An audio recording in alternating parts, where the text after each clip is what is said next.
ఏ ముఖ్యమంత్రి గారి దగ్గరికన్నా వెళ్ళి ఈ దేశంలో కానీ రాష్ట్రంలో కానీ జరుగుతున్నటువంటి ప్రజలు పడుతున్నటువంటి సమస్యల గురించి మాట్లాడినటువంటి దాఖలాలు ఏదైనా ఒక్కటి చెప్పగలరా? చెప్పలేం. చంద్రబాబు నాయుడికి రాజకీయ అవసరం ఉంటే సోనియా గాంధీ కాళ్ళు పట్టుకుంటా సోనియా గాంధీ ఇంటికి వెళ్ళిపోతాడు. రాహుల్ గాంధీ సంకంతా నాకేస్తాడు. మోడీ గారి దగ్గరికి వెళ్ళి మోడీ గారి సంకన ఆగుతాడు. ఎవరితో అవసరం ఉంటే ఈ దేశంలో ఉన్నటువంటి ప్రతి రాజకీయ పార్టీ గుమ్మం ఎక్కాడు. దేనికి ఎక్కాడు?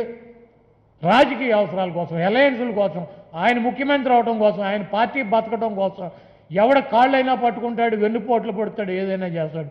ఈ రాష్ట్ర ప్రజల అవసరాల కోసం ఏ ముఖ్యమంత్రి నన్న ఏ ప్రధానమంత్రి నన్ను ఎప్పుడన్నా చంద్రబాబు నాయుడు కలిశాడా?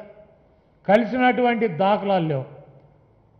జగన్మోహన్ రెడ్డి గారి ముఖ్యమంత్రి అవగానే తెలంగాణకి మనకు ఉన్నటువంటి ఇష్యూల మీద కేసీఆర్ గారితో 2 సార్లు సమావేశం ఏర్పాటు చేసుకుని కలిసినటువంటి పరిస్థితి. ఈరోజు ఎక్కడో ఉత్తరాంధ్రలో మారుమూల ఉన్నటువంటి 21 గ్రామాల సమస్య అది. 21 గ్రామాల సమస్య. అవి కూడా మన దగ్గర ఉన్నాయి. అవి వాళ్ళ అని చెప్పి క్లెయిమ్ చేస్తున్నారు. అదేవిధంగా 1-2 జిల్లాలకు సంబంధించినటువంటి ప్రాజెక్టులకు సంబంధించినటువంటి ఇష్యూలో మరి నవీన్ పట్నాయక్ గారిని కలవాలి, ఈ సమస్యలను పరిష్కరించాలని చెప్పి పెద్ద మనసుతో మరి వాళ్ళని మీ దగ్గరకు వచ్చి మేము మాట్లాడతామని చెప్పి ఈరోజు వరుస వెళ్ళినటువంటి పరిస్థితి ఉంది.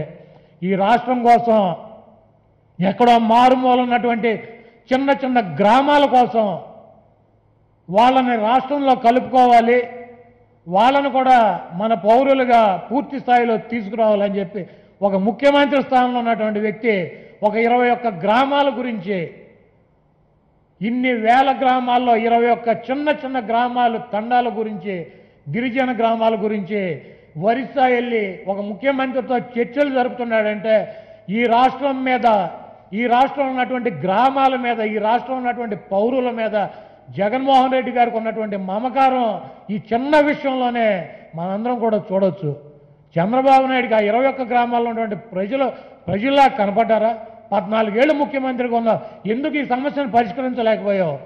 కేంద్రంలో చక్రాలు తిప్పాను, బొంగరాలు తిప్పాను, నేనే ప్రధానమంత్రులు నియమించాను, నేనే రాష్ట్ర ప్రభుత్వాలు నియమించాను అని చెప్పేటువంటి సొల్లు కబుర్లు చెప్పినటువంటి సొల్లు వెధవ.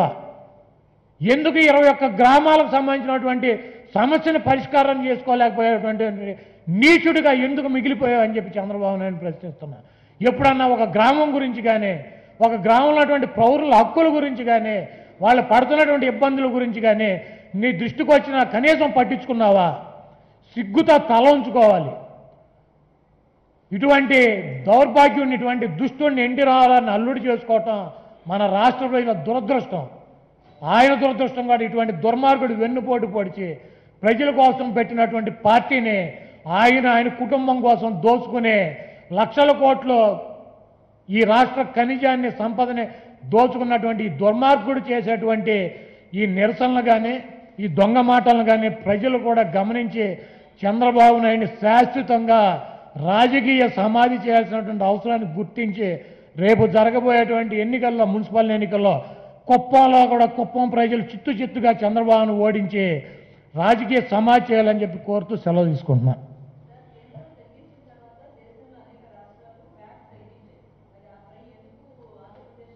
వాళ్ళు పెంచుకుని ఉంటారమ్మా. కేంద్ర ప్రభుత్వంతో పాటు బీజేపీ పాలిత రాష్ట్రాలు ఉన్నాయి కదా.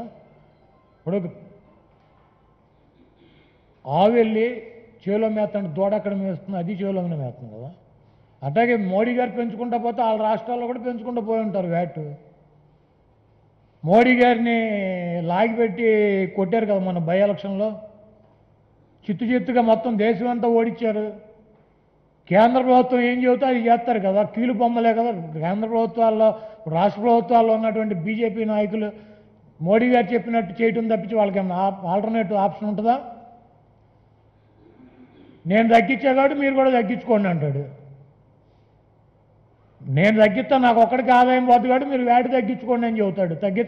ఆర్డర్సే కదా అమిత్ షా గారు, మోడీ గారు ఆర్డర్స్ని వాళ్ళు అమలు చేసేటువంటి డమ్మీ ముఖ్యమంత్రులు.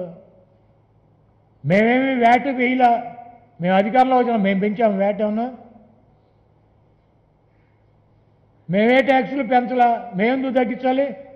మేమెందుకు తగ్గిస్తాం? తప్పు చేసింది కేంద్ర బీజేపీ.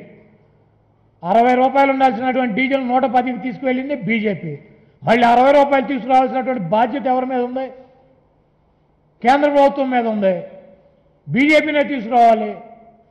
మేము దోచుకుంటాం, మీరు తగ్గించుకోమని చెప్తే మాకు రావాల్సినటువంటి ఈ ట్యాక్సుల మీద రావాల్సినటువంటి 3,50,000 కోట్ల రూపాయలు 3,50,000 కోట్ల రూపాయలు డీజిల్ పెట్రోల్ మీద కేంద్ర ప్రభుత్వం రకరకాలుగా దోచుకుంటుంది. దాంట్లో కేంద్ర ప్రభుత్వానికి రాష్ట్ర ప్రభుత్వాలకు ఇవ్వాల్సినటువంటి వాటా 47,000 కోట్ల ఎక్సైజ్ డ్యూటీలోనే 42% 41% రిటర్న్ ఇస్తుంది. ఈ 3,50,000 కోట్ల రూపాయలు ఎందుకు ఇవ్వట్లా?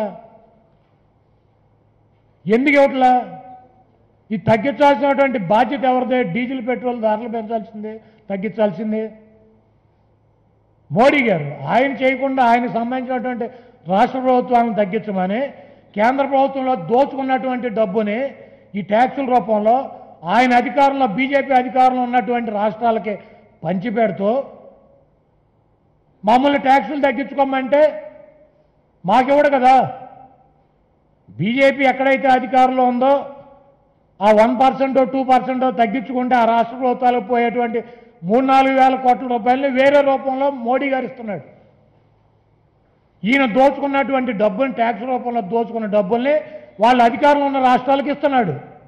ఇచ్చి మమ్మల్ని తగ్గించమంటాడు. ఇప్పుడు బీజేపీకి అధికారంలో లేనటువంటి రాష్ట్రాలు మాకెవడిస్తాడు? మాకెవడు కదా, మాకెవడిస్తాడని అడగండి మోడీ గారిని. బీజేపీ పాలిత రాష్ట్రాల్లో డీజిల్ మీద పెట్రోల్ మీద దోచుకున్నటువంటి డబ్బులో వేరే రూపాల్లో వాళ్ళకి ఇస్తున్నటువంటి విధంగా మాకు మోడీ గారు ఇస్తాడని అడగండి.